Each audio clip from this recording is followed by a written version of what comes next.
So in summary of what we were trying to discuss in the last class, running projectized structures in business. Sorry, Dr. Benito, there's a message for you, please. Okay, please. Can you resend it, please? Like it has gone beyond what I can say. It's me, Gabriela, co-host. Okay, okay. Thank you. Please, class excuse. You will not be leaving class anyhow. You are board, management board. So you'll be here. Even if you don't want to be in class, you must be present virtually. Okay. So one of the things we've been able to establish is that no matter the innovation you want to bring in, the innovation must be able to attend to the needs of the people. Okay, that's the most important thing we've been able to establish. Innovation must be driven by needs. Okay, innovation must be driven by needs. So when you're doing needs analysis or doing feasibility study, before you get to innovation, you must have identified a need and then work on innovation. I would like to recommend here, if you've not really taken a course, a business management course before, please, you can join us in January for our mini MBA course on business management, entrepreneurship and business management. That will be an eye-opening course for so many of us, whether you are in private business or in paid employment. Please, you can join us. I think it's a 6 month program. 6 months program. Online. The only thing you do offline is just your convocation that you come and do offline. Whatever that thing is online. Okay.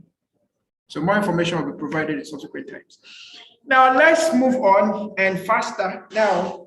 So we've been able to explain all of what project phase is, project lifecycle, and then you see we've been dealing with case studies. You see, this is one thing I love professional trainings for. You use case studies to deal with issues so that you don't go out there tomorrow and then they ask you, you will not be like in the class, what they told us is this. No, let's use the problems that we face every day to deal with these things. All right, thank you so much, Architect Ajayi. So project phase, Provost is in this class, right? Provost, please, can you help us read through? Then anyone that need to be explained, all of us will explain it together. Okay, thank you. A project phase is a collection of logically related activities, usually resulting in the completion of a major deliverable. Organizations performing projects usually divide each project into several project phases to improve management control and provide links to ongoing operations. Note, the deliverables and the phases are part of a generally sequential logic to ensure proper definition of the product of the project.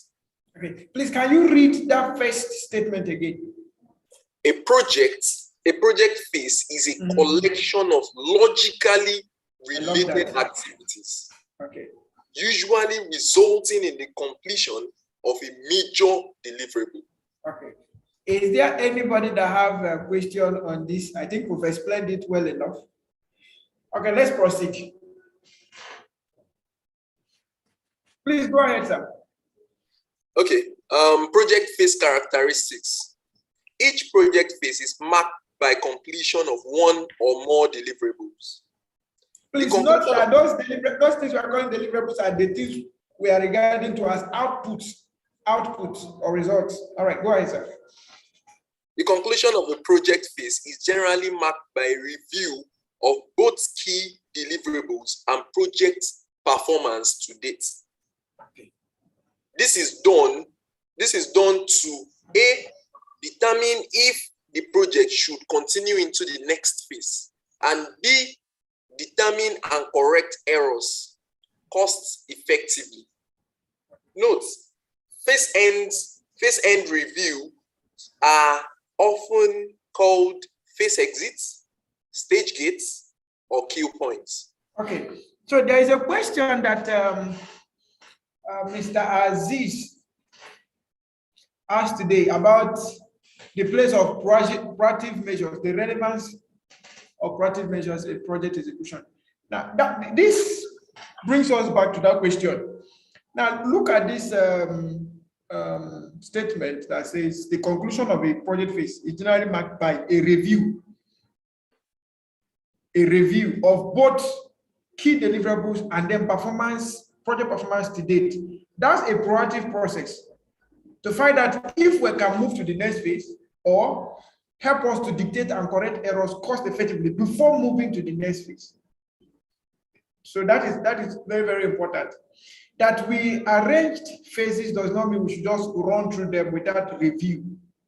You know, there's in project management, monitoring and evaluation is in all phases. It's not, monitoring and evaluation is not a phase in a project. It is inbuilt in all the phases in a project. So you do phase A, you review, you monitor, you evaluate. If the result says proceed, you proceed. If it says go back and redo, then you redo. That's the place of monitoring and evaluation. That's review here is a monitoring and evaluation approach, okay, to know whether we can proceed to the next phase or dictate and correct errors cost effectively. Then they gave us other names that we can call phase end reviews. All right, please proceed, sir. Project lifecycle.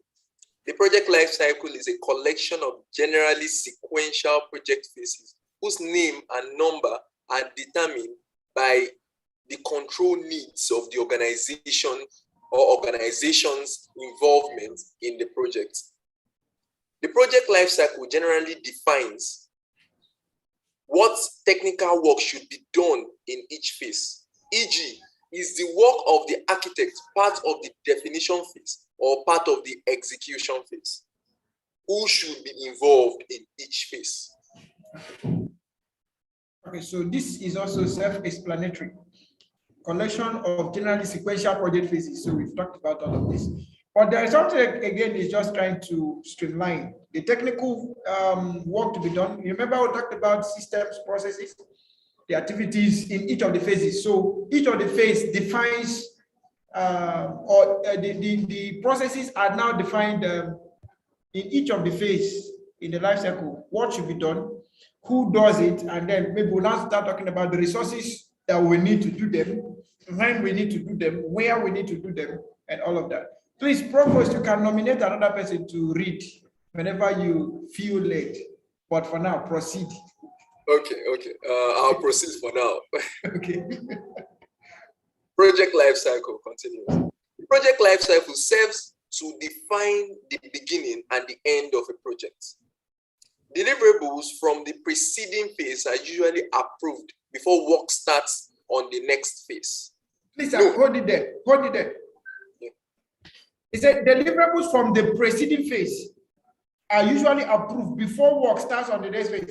This is a proactive process. One of the reasons for this process is to deal with unwanted costs, is to reduce the risk of redoing the work, is to ensure that the stakeholder is in line. We are carrying the stakeholder along in the project, and several other reasons why this is very, very important.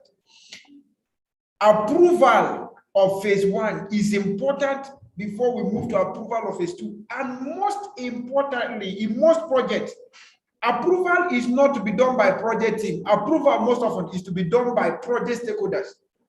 So you need to also identify your stakeholders and know which of them gives the approval and then all of that. Please proceed, sir.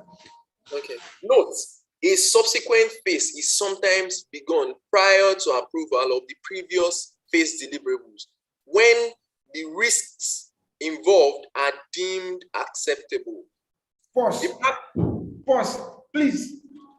Where approval is more important for the stakeholders, at some other stages, you can proceed in the next phase of the project only when the risks involved are deemed acceptable. If the risks are not acceptable, please wait for the stakeholder to come.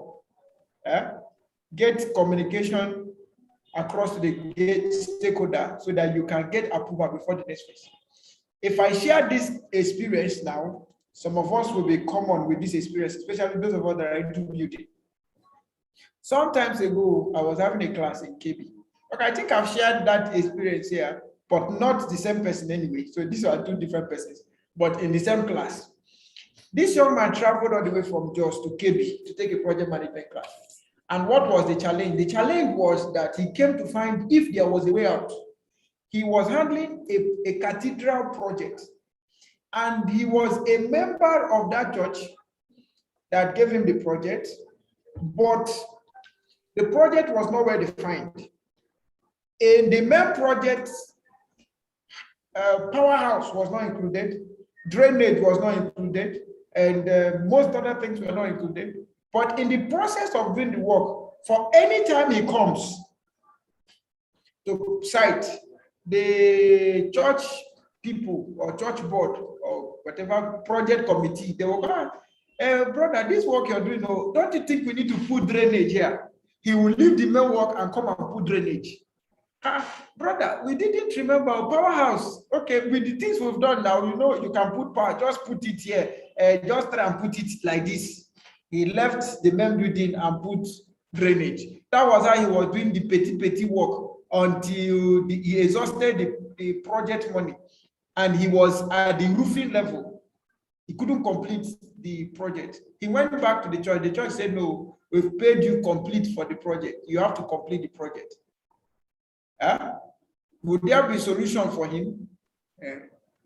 I told him, I said, well, the solution is that number one, you've made the mistake of not focusing on what you agreed on. That's number one. Number two, the best way to look at this is it's either you go back and charge them for the work you did, which was not part of the work. You need to sit, have a roundtable discussion and discuss that. Let them factor it in, and then they can pay you for those things. But else, if they keep head bent, we have to incur legal approach. All right. So we have to be careful that the next phase of the project or any other aspect of the project we are picking, the risks involved prior to approval, they are acceptable. Okay. No matter what, you can bear with it and then move on. All right, proceed, sir. Okay. This process of overlapping is often called fast tracking. Common characteristics in project lifecycle.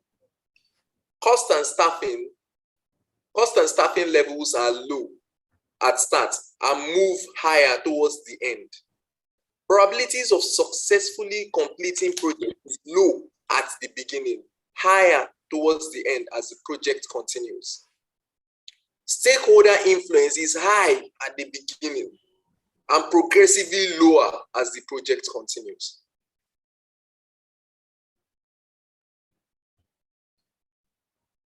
Okay, so this is just the graphical explanation of what you just read. So cost and staffing levels, see here we have low, and then they move up and then they decline. And then every other thing you read, this is just probability of success is low at the beginning. Of course, every project, the success is always low at the beginning. No matter how passionate you are about the project, no matter how enthusiastic you are about the project, it's always low at the beginning. The stakeholder influence is high at the beginning, yes, because he doesn't want you to make a mistake. He's not sure of what you can do until he begins to gain familiarity and gain confidence in your competence, then he will begin to loosen up. All right, so this is just the explanation of the preceding chapter. Okay. Please, you can proceed, sir. Project and development life cycles. Development life cycles can be predictive, iterative, incremental, adaptive, or hybrid model.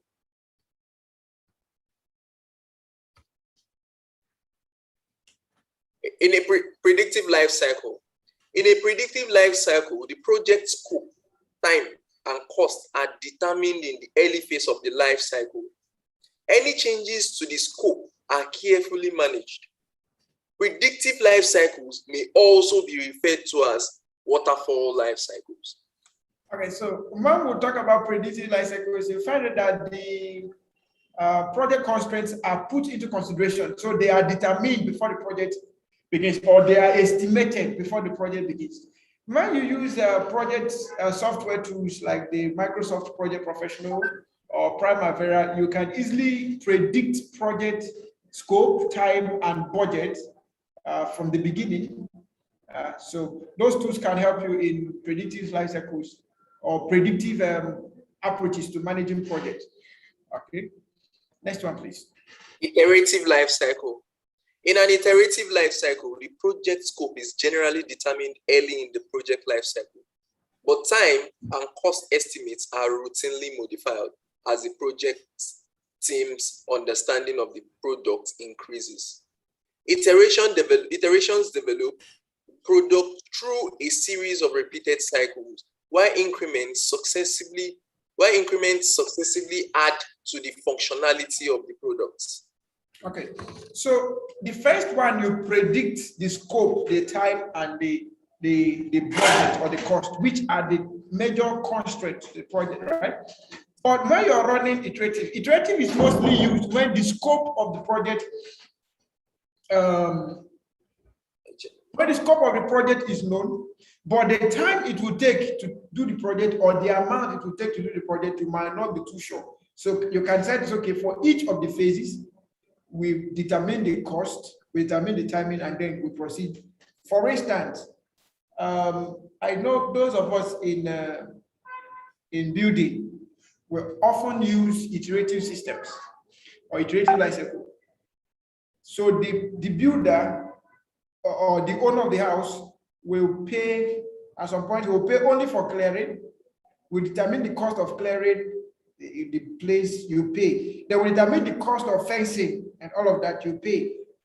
When it's time to do foundation, we determine the costing of foundation, you pay. Not as though you might not be able to do all at once, but in some projects, most projects in the construction world, I think that's the most common I've seen. And also those of us that do IT in the IT world is also very, very common. You want to do a website, sometimes you just know this is what's supposed to be on the website, this is what's supposed to be on the website, but you're not definite on the costs and the time it will take in introducing those things to the website. You can create a framework, and then all of a sudden it's okay. We will add, maybe we'll add a database to this website. How long will it take? Approximately so. How much you now begin to cost the fragments of that particular phase. You're done with database management. All of a sudden you say, okay, why don't we add artificial intelligence to this website? So the more the more the iterations come by, the increments increase the functionalities to the product that had been earlier developed. All right. Next one, sir. Incremental life cycle. In an incremental life cycle, the deliverables is produced through a series of iterations that successively add functionality within a predetermined time frame. The deliverable contains the necessary and sufficient capability to be considered complete only after the final iteration. Okay. Next one, please. Adaptive life cycles. Adaptive life cycles are agile, iterative, or incremental. The detailed scope is defined and approved before the start of an iteration. Adaptive life cycles are also referred to as agile or change-driven life cycles. Okay, so from all we've seen now, adaptive life cycles can be the iterative life cycle, can be the incremental life cycle. Now, why are they called adaptive? Because they are change-driven. As the change comes by, they are open to change. Let me use, and perhaps the iterative or the incremental, they are all open to change. Whichever change that is coming, they are willing to accept and go. But one thing is very important, that before the project starts, the scope is defined. what we are now adapting to is adapting to change in time, change in cost, change in consumer behavior, but not necessarily change in scope. All right? Okay, go ahead, sir. A hybrid life cycle is a combination of a predictive and an adaptive life cycle. Those elements of the project that are well known or have fixed requirements follow a predictive development life cycle. And those elements that are still evolving. Sorry, I think someone's okay. Those elements of the project that are well known or have fixed requirements follow a predictive development life cycle. And those elements that are still evolving follow an adaptive development life cycle. All right. So in the case of hybrid, you're joining both the waterfall approaches with the agile approaches. So for the components of the project that are well known, you can define their scope, you can define their time, you can define their cost. Those ones you can say, okay, this is what they bought. For the ones that may require iterations, you also define them accordingly. So that means that in carrying out projects, we can adopt a hybrid life cycle where project phases may have iterative approaches or incremental approaches alongside predictive approaches. All right? Okay.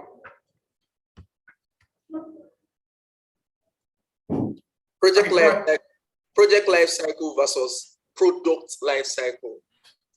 The product life cycle is a collection of projects. Projects are usually one of the stages in a product life cycle and involves development stage, design and the launch of a product, growth stage, sales and revenue increase, maturity stage, when sales and revenue levels up, decline stage due to competitors or market saturation.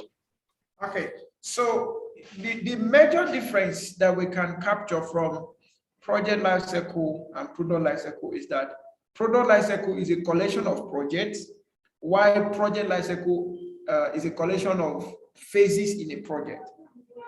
Now, when we talk about product life cycles, we're talking about business assistance. All right. So what this is trying to say is that in a business is a collection of different projects. That's what it's trying to say. A company is made up of different projects. All right. And then the phases involved in the product life cycle are stated there. All right. Please go ahead, sir.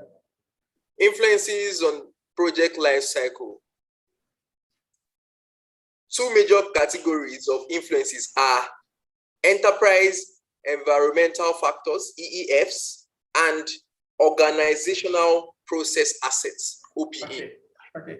So we are starting a new class now. You see, from here, I will need everybody to pay attention because the explanation we've been doing this morning, we exhausted it in the preceding slide. So this is a new slide now. So this is slide 2 of our discussion today. So from here, I will need us to do more discussion and explanation. All right, let's go ahead, sir. Okay, I think I nominated Mr.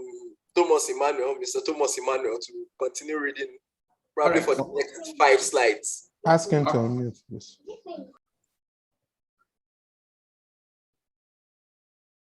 Okay, please, Thomas. I'm trying to unmute him. He will need to unmute from his end. Just ask him to unmute. Then he will yes. unmute. That's what I am trying to do. But okay. I've done that now. All right. You're welcome on board. Enterprise environmental factors. Okay.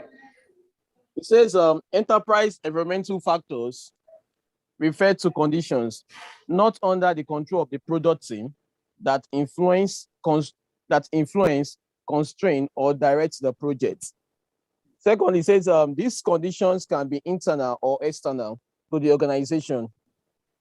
Also, again, it says enterprise environmental factors are considered as inputs to many project management processes, specifically for most planning processes. These factors may enhance or constrain project management, options. In addition, it says these factors may have a positive or negative influence on the outcome. Okay. Please, can you read the first two lines again?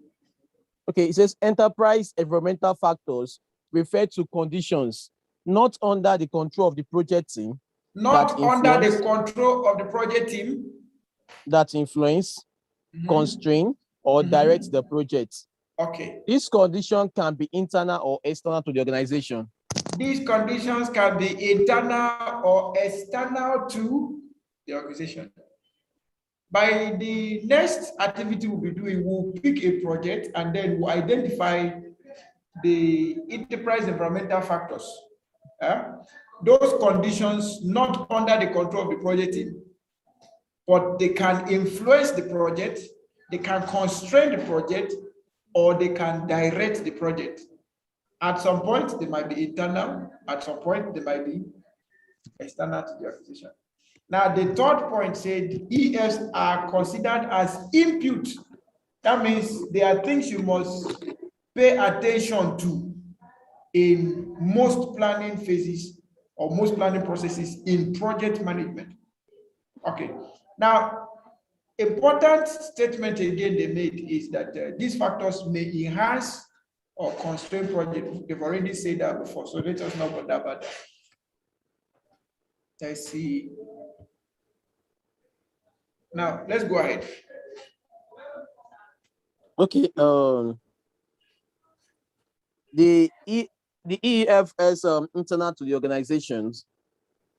The following EEFs are internal to the organization. The first one is organizational culture, structure, and governance.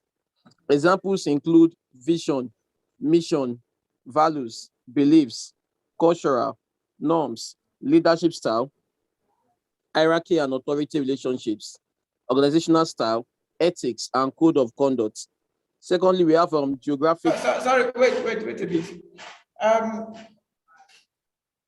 His Excellency, Class Governor, sir, there was a statement you were making today. I don't know whether you can still remember. You said you read through a research, and the research said there were six things that made Nokia to collapse, right? If you can remember. And you said one of those things that they were not ready to change. They were just stuck to whatever thing they were doing. Now, if you check that problem very well, you see that irrespective of the fact that they were innovating, there was an organizational culture, there was an organizational structure, there was a kind of governance within the company that didn't want them to move forward. You know, in the Nigerian perspective, in the African perspective, we could say that is witchcraft, but that is personal witchcraft. Because we have organizations that their problem is not government, their problem is not any witch or wizard but themselves in the basis of culture, structure, and governance. Either they are not aligned or they are outdated, but they still insist on them and they are affecting their businesses. All right, so this is very, very important. Next one. Okay. Geographic distribution of facilities and resources. Examples include factory locations, virtual teams, shared system, and cloud computing. Then third one, infrastructure. Examples include existing facilities, equipment, organizational telecommunication channels, information technology hardware, availability, and capacity. Then the fourth one, information technology software. Examples include scheduling software tools, configuration management system, web interfaces to other online automated systems, and work authorization systems. Then we have resource availability. Examples include contracting and purchasing constraints, approved providers and subcontractors, and collaboration agreements. Then the last one, we have employee capability. Examples include existing human resource expertise, skills, competencies, and specialized knowledge. Okay, so all of these things, all of these enterprise environmental factors are within. Okay, there is something I would like us to please quickly pay attention to. Anytime you hear enterprise environmental, there are two things there: enterprise within, environmental without. So internal and external factors that affect projects or businesses. That's enterprise internal, environmental external. All right, I just want us to lay that. And we've already mentioned all of them here. Okay, we've already mentioned, if not all, most of them. But I want us to always pay attention to this. No matter what, apart from this number one, all these other ones under. If number one is not in order, if you like, have all of these ones 100%, your business, your project will still be struggling. Okay, so putting organizational culture, structure, and governance right from the beginning is very, very foundational to project success. All right. Okay. Go ahead, sir. All right. The external factors to the organization. They said the following are external to the organization. That means they are environmental factors to the organization. One, marketplace conditions. Examples include competitors, market share, brand recognition, and trademarks. Secondly, we have social and cultural influences and issues. Examples include political climate, code of conduct, ethics, and perceptions. The third one, we have legal restrictions. Examples include country or local laws and regulation related to security, data protection, business conduct, employment, and procurement. Fourth one, we have commercial databases. Examples include benchmarking results, standardized cost estimated data, industry risk study information, and risk databases. Then last one, we have academic research. Examples include industry studies, publications, and benchmarking results. Okay. So let's go back to the definition of EF so that we can always find a way to distinguish them. EF refers to those conditions which could be internal or external to the organization that the team do not have control over, but those things can influence, they can direct, and they can affect the project either positively or negatively.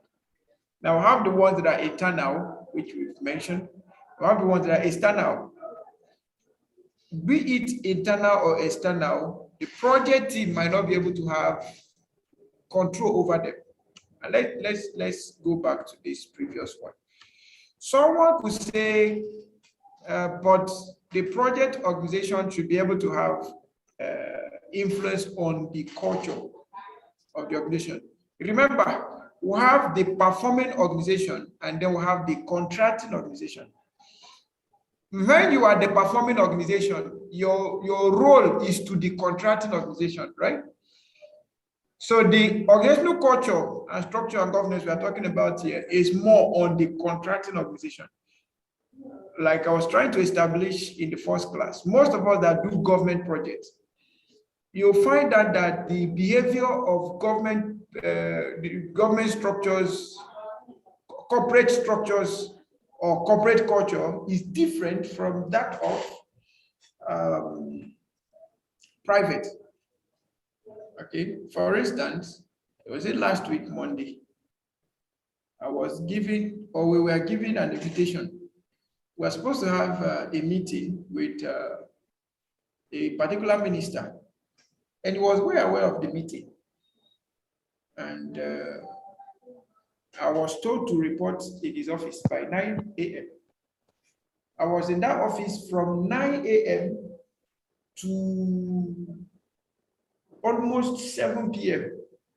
They will keep coming out and say, don't worry, get to you, don't worry. The minister has not seen you. You people are still here. Let me go and remind him. From 9 a.m. to almost 7 p.m. Those were the information. And then they came out After we exhausted the whole day there, I said, oh, sorry, sir. The minister said the meeting should be adjusted to Tuesday next week. I said, no problem. And we all left. But I told myself, I said, the next time you will call me, you'll be sure of your time before you call me. So this week, Tuesday, they called me. I asked them, are you people sure of the time? They say yes. I said, okay, so when the minister is ready to attend, just call me. I will be by the side. But meanwhile, let me be doing all that work. And then they called me again, and I was done with for the day. I was on my way home. That was when they called again. I said, sorry, sir. The minister has adjusted the meeting till tomorrow. I said, no problem. Anytime he's ready to attend to us, we'll be there. Okay, now you can't do such kind of thing in a private organization. Culture-wise, structure-wise, and governance-wise, you won't do that. If you fix a meeting for 2 o'clock, you get to be there by 2 o'clock and have your meeting. Should there be any reason why that meeting will not hold, you inform the people ahead of time. Not that you will do 10 hours and then come out and tell them, oh, sorry, we'll adjust the meeting. It doesn't work that way. All right. So there are things as a performing organization you don't have control over.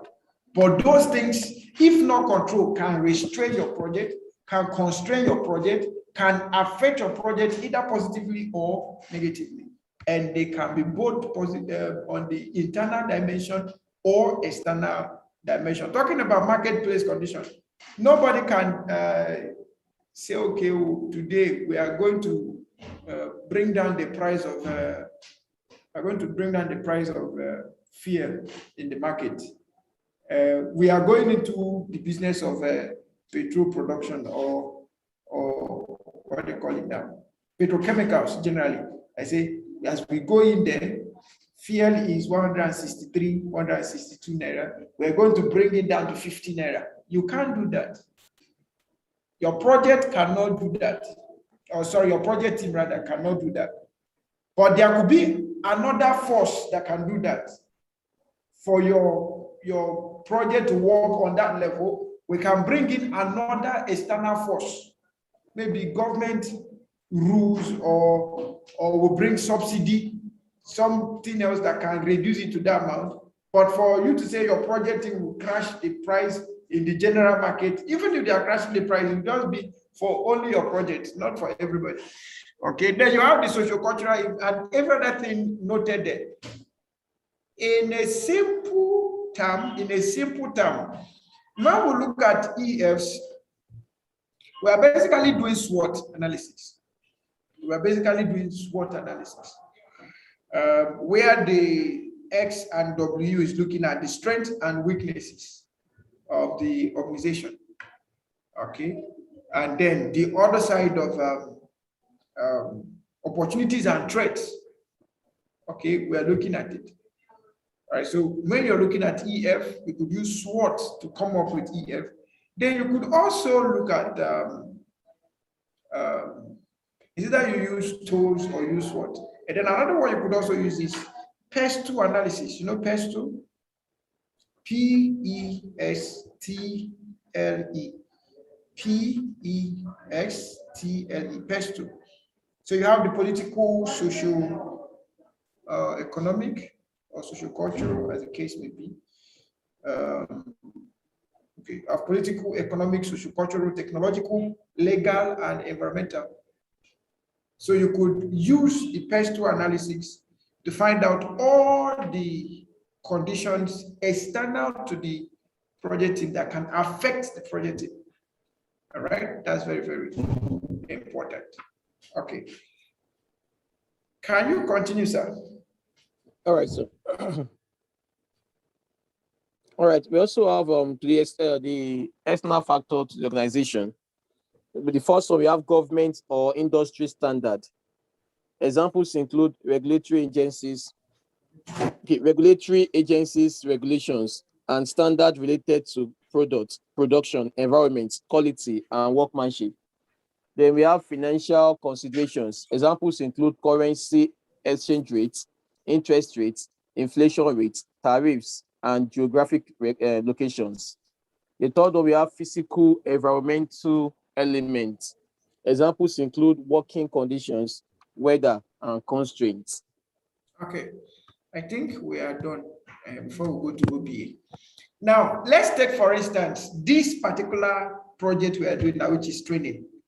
Can we now highlight the EEFs in this project? Can we highlight the EEFs in this project? What are the things that can constrain, direct, affect this project positively or negatively, that are outside of the control of the project team? Can we have comments now? Okay, so someone said data charges. I love that. Akintayo. Data charges, poor network connection, telecom network, internet service providers. Now we are together. More. Can we get more? Family concerns. I love that. That's good. Which other one? For those of us that are taking this course from outside Nigeria that are paying in dollars, all right, the currency rates will definitely affect you. Electricity supply, climate, weather conditions, all of these things are outside of the control of the project team.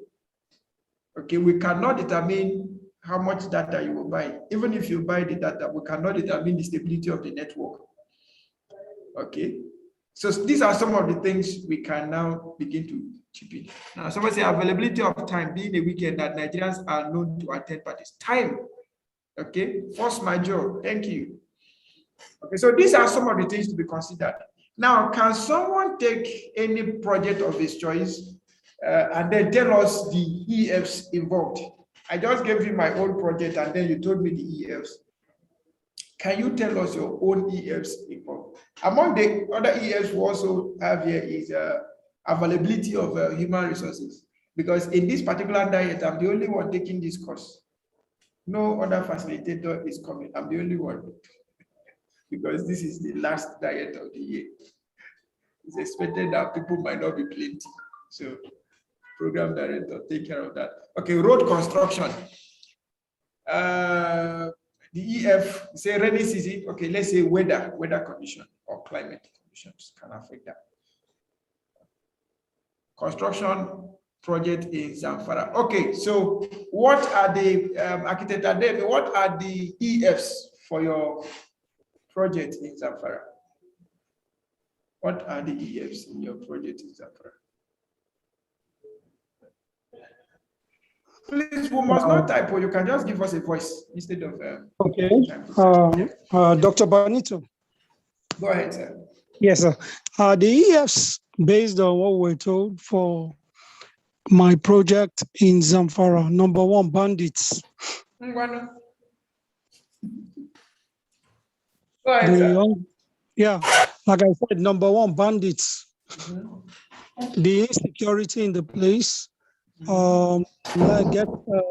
Lack of proper skilled labor, which is also as a result of the banditry, lack of materials as a result of the banditry, a sense of non-safety, even as a result of the banditry and the kidnappers, Fulani headsmen, maybe weather, bad roads, poor communication via telecommunication, and also it could be delayed payments. I think these are external factors. Okay, so we have insecurity, telecom providers, payment constraints, labor availability, raw material, and several others. Okay, thank you so much for taking time to identify all of those things. I think I'm seeing something. Okay, Gabriela was asking, could we say religion and cultural social norms also? Of course, if you check all the EFs, you will see a place where we have number 2, social and cultural influences. Social and cultural influences and issues. Okay, of which the security he mentioned is part of the social influences. Then talking about, although he didn't mention language, maybe he knows how to speak Hausa. But if you don't know how to speak Hausa, you automatically find out that language will become a barrier. Now, if there are cultural concerns in that place, especially for those of us that stay around KB, for instance, I don't know whether the things that apply to KB apply there. They have some kind of restriction for visitors around KB. Okay, they have restrictions for people around, for visitors around KB. If not, there's a river, whether they call it Arugungu River or something like that. If you're a visitor, you're not expected to just enter that river anyhow. Okay, so those are the concerns that can affect your project.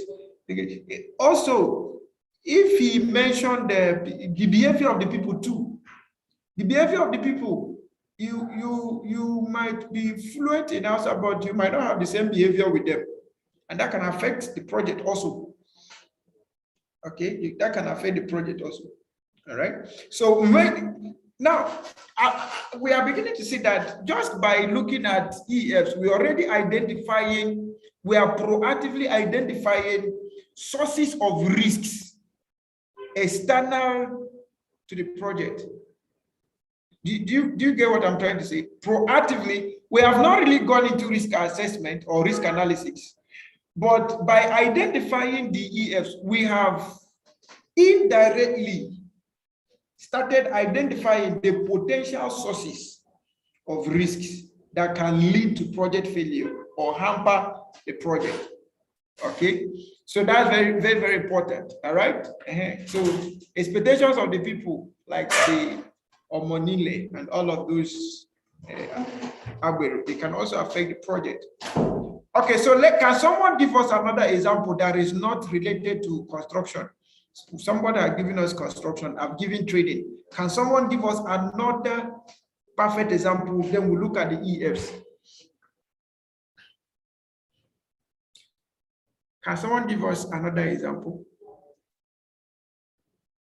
Another example, please. Okay, so someone says task collection software. Okay, so you can tell us about the EFs. What are the EFs in? Is it in designing it or in using it or in? Please tell us about it. What are the EFs there? Okay. Hello, can you hear me? Yes, we can. Go ahead. Yeah, I attended a workshop just on Thursday. It has to do with it was organized by Intel, HP/Intel, and one of the presentations has to do with digitalizing collection of taxes. And so some of the EFs, as we were just talking, flashed to my mind, the people's attitude towards payment of tax, if fraudulent activities going on even with officials of tax management office. Okay, so let us not talk about the risk first. Let's point the EF. So the officials can affect it, right? Yes. The behavior of the tax payees. Let's go ahead. Then government policies, attitude towards government policies. That's another thing. Okay, so let's say generally attitude. Attitude. Then people's knowledge. Knowledge. A lot of people also have lower knowledge. So we're talking of knowledge here. Okay. Knowledge. Lack of knowledge can actually be one of the EFs. Okay. All right. So you see, every project that we do has its own EF. And the earlier you identify the EF, the better for you. The earlier you identify the EF, the better for you. If not, it can turn against you. In safety, there is what we call the crocodile approach to risk identification. Crocodile approach. Now, what is the crocodile approach? If you notice, when a crocodile is coming towards its prey, It doesn't come like a lion or a leopard would do. It will go under the water, move gradually till it gets to the victim, and then captures it and eats it up. That is somewhat the way risks behave. Risk will not just jump out and say, oh, I'm a risk. No, it's embedded in all of the tasks that we do, is hiding in them. So we need to do due diligence in identifying them. In that same vein, we need to do due diligence in identifying the EFs and their potential impact on the project if not taken care of. Their potential impact on the project if not taken care of. For instance, what is happening to Twitter in Nigeria today? Well, it might become a source of argument, but let us not argue over it. One of the challenges of Twitter is that Twitter did not identify federal government of Nigeria as an EF to their existence. And they touched the EF roared and then brought its own effect. So Twitter went underground in Nigeria. Okay, so it's important, if we must ensure successful project, then we must do due diligence in identifying all EFs in any project. Okay, now before we go to the next one, which is OPA, do we have any question on EF? Any question on EF? Any question on EF? Do you have any question on EF?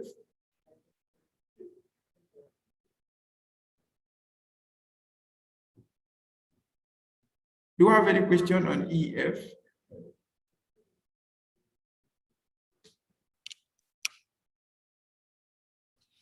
Do you have any question on EF? Okay, so someone asked, what about the internal factors? Yeah, the internal factors here could mean the culture. You know, we talked about culture, corporate culture, the culture, the structure, the governance, leadership, resource availability, competency of the people involved. All of these could now be the internal EFs within a project. Okay, so someone wants to give us EF on the battle against insecurity. Okay, so Mr. Akintayo, what are the EFs on the battle against insecurity? Is it in Nigeria or in Africa, so that we'll get to be more specific? Can you unmute him? Let's hear from him. Akintayo Tunde. The EFs on the battle against insecurity in Nigeria. But please remember to be modest in your use of words. We are only identifying the sources. Please don't mention anything that is not an EF. Don't mention the risk, just mention the source of the risk. Okay, where is he? Unmute, let's hear from you now. Akintayo Tunde. Please, has he been unmuted? All right, go ahead. Yeah, good afternoon. Good afternoon, sir. Yeah, the EF on the battle against insecurity has to do with the internal battle within the military. Okay, so military. Yes, and even our politicians as well. Politicians. So I don't really want to go into details here. So no, you don't need to go into detail. Just mention the EF, leave the details. the corruption involved, okay, the corruption involved, the acquisition of war equipment, and not just So corruption, equipment. Yeah. Yes. Okay. And the lack of morale within our military. Okay, lack of morale. Okay, so when we sit down together inside my bedroom, we can now share the details. Okay, so that's about that. Is there anyone here that if you are given a project and you are asked to come up with the EF, you won't be able to come up with an EF? Is there anyone? like that here. You're given a project and you are to come up with it, you are to identify all the EFs. Is there anyone who might not be able to identify the EFs?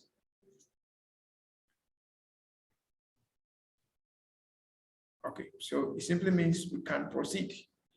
So let's proceed to the next one. Have we nominated anyone for the next read, or Thomas is still reading? Okay, I nominated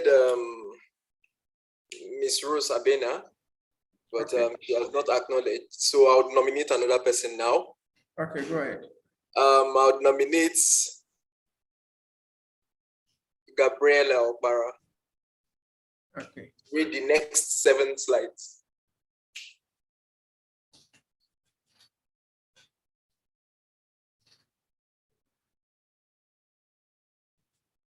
Okay, so Gabriela, are you there?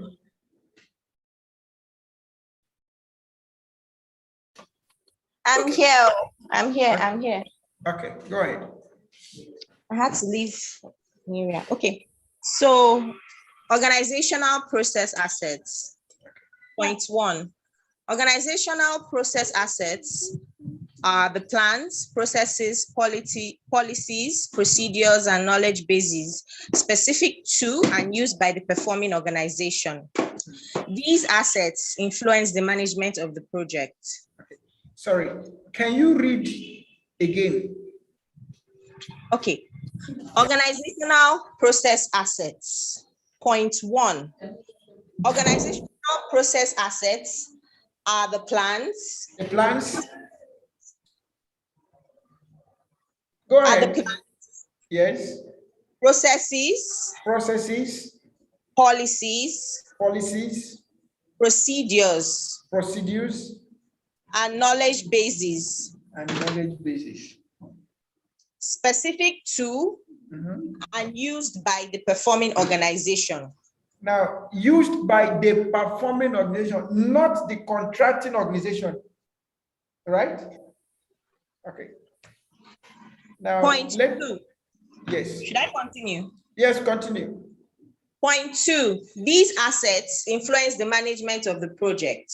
Okay, thank you so much. Just hold on a little. I said something in this class when we started. And that thing I said is that by the end of this project, it will actually be a very great thing. In fact, we'll consider that as a very good outcome if some of us venture into contract work. And not, when I say contract, it doesn't really mean building or, no, there are different. And last week we talked about going to buy tender journal. Did any of us buy tender journal last week? Did anyone here buy tender journal last week? Let me see the proactivity of the people I'm dealing with now. Did anybody here buy tender journal all through this week? You bought tender journal this week? Raise your hand up or type 11 in the chat room.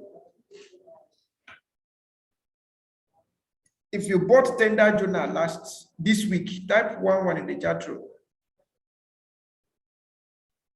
Not in your location, but we gave websites where you can access them. So you bought or you access through online. Just type 11 in the chat room. Ademi Caleb, your post is private. Please make it public.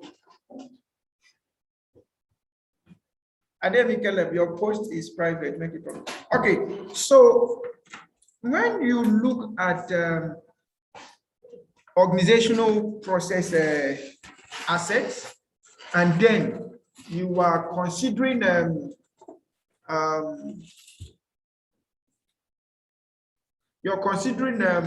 going for a contract either for private or public firm. You find out that it is your OPA that will justify whether you qualify or not.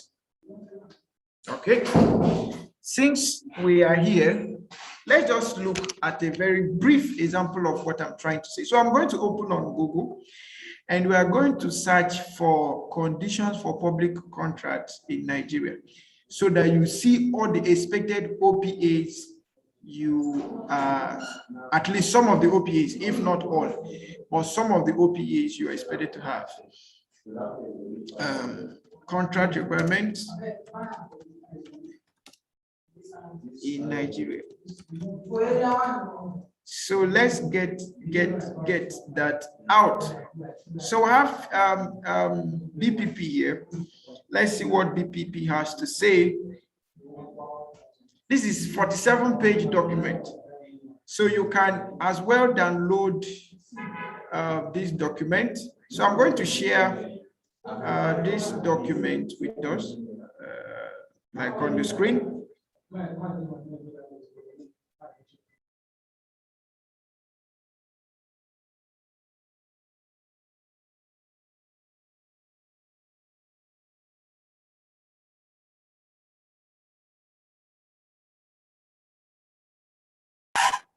Okay, so when you look at what we have here, maybe your own, I will get this across, maybe when we open the what do you call it now?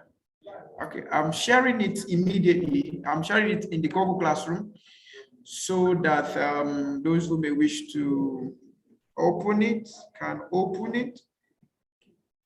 But you find every information you need there. So what does that mean? When you now want to, when you want to go for contracts in Nigeria, you check your OPAs and see if you have those things that they are expecting from you. Someone has already put in the chat room, Architect Ajay, you need PENCOM, you need NSITF, you need ITF, you need tax clearance, you need SCUMEL. Then apart from those things, these ones are like the EFs. These are not the OPAs. These are the EFs. PENCOM, ITF, NSI. These are the what they call them now, the EFs. They are the conditions you need to meet. But when you now come to the OPA, they will ask you of your company's profile. Inside the company's profile, they will ask you for projects that you've done before, that's past experiences. They will ask you of CV of your staff. They will ask you of the schedule, work schedule that you need to do. They will ask you of if you have templates of previous work done or designs of previous work done, you come alongside with them. Then your financial capacity as an organization, you come with them, and several other things that they will require from you. Okay, they will require from you certifications for your staff, expected staff. Like if you're running an engineering company, you're expected to have people with COREN or NSE, certified COREN or NSE. Now, for those of us in the management industry, you must have your management certifications. Anybody that is coming as part of your team should have management certifications, recognized management certification. It could be project management, it could be human resource management, dependent on where you're going to, or dependent on the things you're doing. Okay, so these are some of the things we need to pay attention to. And like I said earlier, the earlier we start looking at these things, the better for us. The earlier we start looking at these things, the better for us. The earlier we start looking at them, the better for us. The earlier we start, you go out there, you buy this document, you read through them. It's 500 naira. Or at worst case scenario, if you're buying the Maitama or Asukuro or some parts of Usetu, they can sell to you at 1,000 naira. But if you're buying in most places, it's 500. They will even write it there, 500 naira. Okay, just buy it, then go through your own area. I'm interested in consulting. Go and search which people are doing consulting, federal government consulting. Okay, so what are the requirements? And then you begin to package yourself towards that area. Okay, those will form your OPA. Okay, your plans, your processes, your policies, your procedures, your knowledge basis. All of those things will count to know whether you are competent enough to handle that project or not. Okay. Okay. Now I've explained OPA. Let's proceed. Gabriela, are you still there? Yes, I am. All right, go ahead, please. They may be grouped into two categories. Point one, processes, policies and procedures. And point two, organizational knowledge bases. Okay, so all of those processes, policies, and procedures, you'll find them in your profile. Then organizational knowledge basis, all of those past work done. If you're doing a contract work for government, they will always ask you 3 years, at least 3 previous work done, relevant work done. They would like you to share with them. Okay, those are now the organizational knowledge basis or part of them. Go ahead, please. So OPAs include, point one, OPAs include any artifact, practice, or knowledge from any or all of the performing organizations involved in the project that can be used to execute or govern the project. Go ahead. Point two, the OPAs also include the organization's lessons learned from previous projects and historical information. Point three, OPAs may include completed schedules, risk data, and earned value data. Point four, OPAs are input to many project management processes. Point five, since OPAs are internal to the organization, the project team members may be able to update and add to the organizational process assets as necessary throughout the project.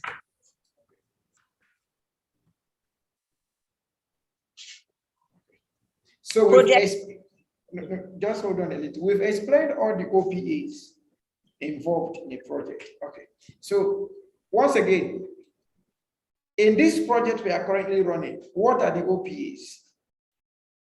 Can someone help us identify all the OPAs or some of the OPAs in this training contract or training project we are doing? Can someone help us?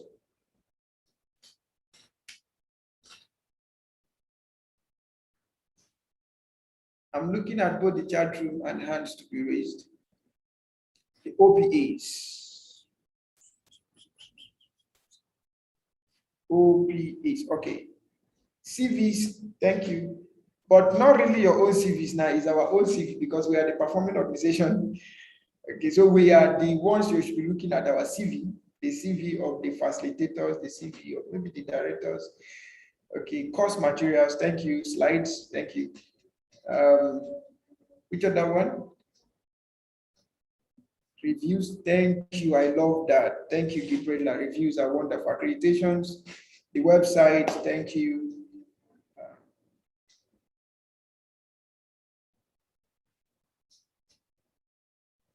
Projects, management know-how. Okay, thank you. Thank you.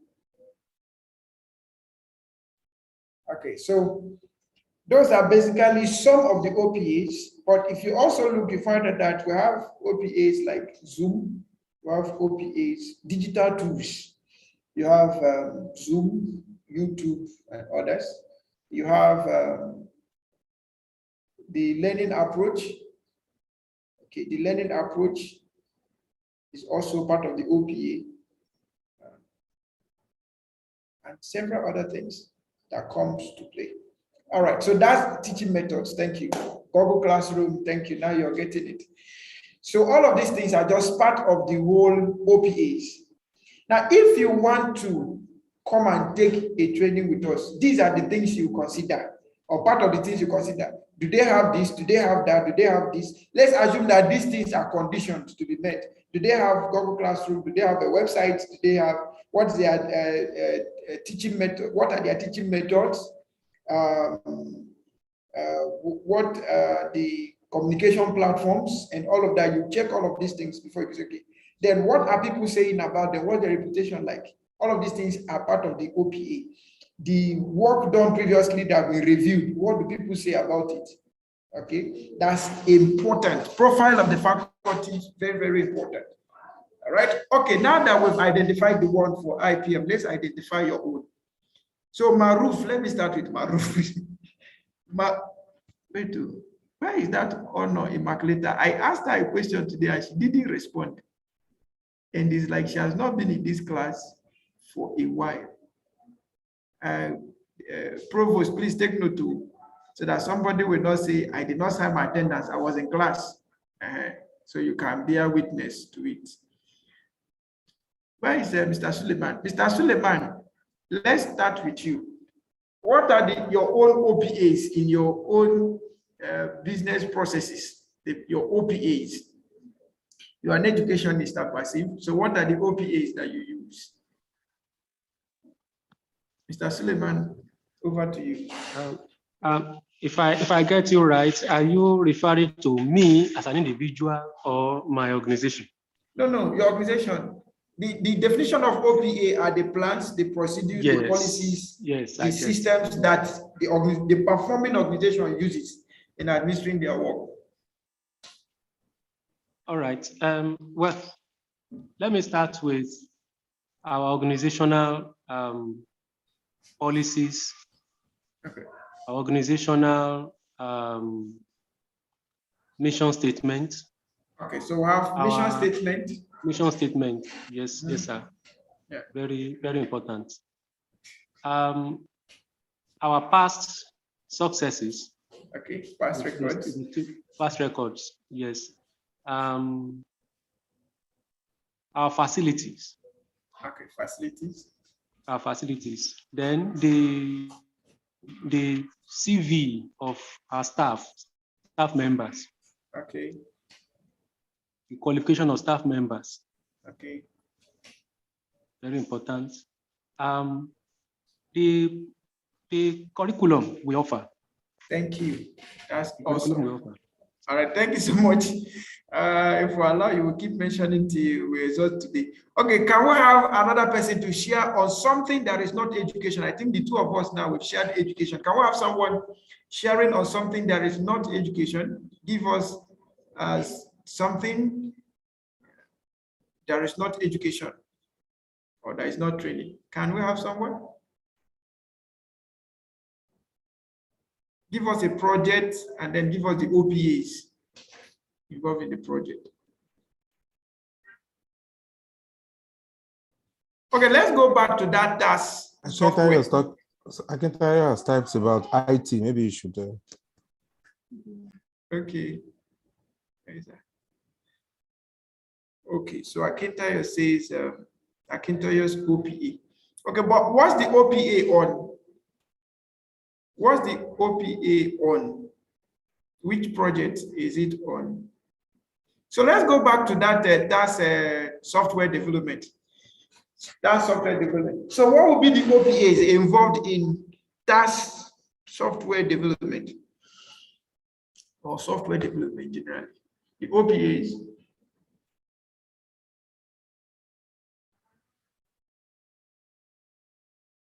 Are we still together? What are the OPAs? I'm expecting either a hand. Okay, accreditation, professional accreditation. Okay. Accreditation accepted. Which other OPAs? Past reviews, developers' competencies. Okay.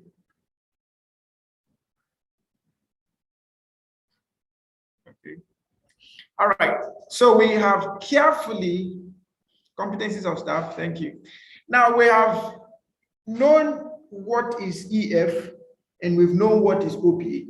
So EF is, or are those conditions that are outside of the control of the project team.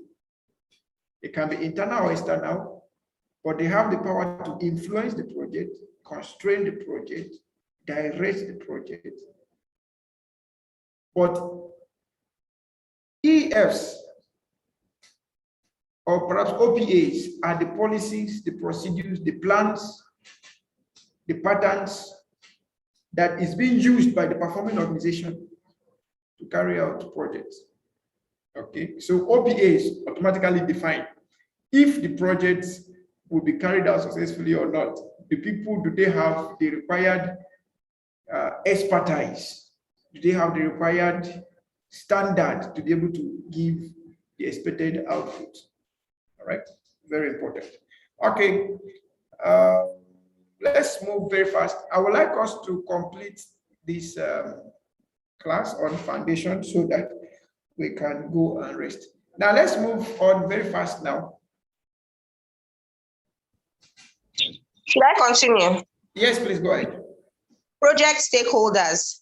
Project stakeholders are individuals that are actively involved in the project or those or whose interests may be positively or negatively affected as a result of the project execution or completion. They may exert influence over the project and its results. Next. Key stakeholders on every project include the project manager, customer, performing organization, project team members, sponsor. Other categories include internal and external stakeholders, owners, funders, sellers, contractors, etc. Project administration. Okay, so I think we are done with foundation. Okay, so we've been able to establish what project management is, what basic concepts of project management. We've been able to establish all of them. We are moving to the next phase of the class. So before we move to the next phase, any question for us? We are going on a break now, and when we go, we'll be returning by 3 o'clock. So do we have any questions so far? Any question? When we return, we'll be looking at project administration. So do I have any question? Any question? Okay. In the absence of any question, can we go for break? Please, if we can go for break, I'll hand over to the governor, and then I will go for my own break.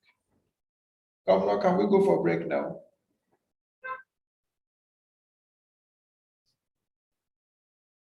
I think the governor is Yes, not around. thank you very much, Dr. Benito. Okay. Okay.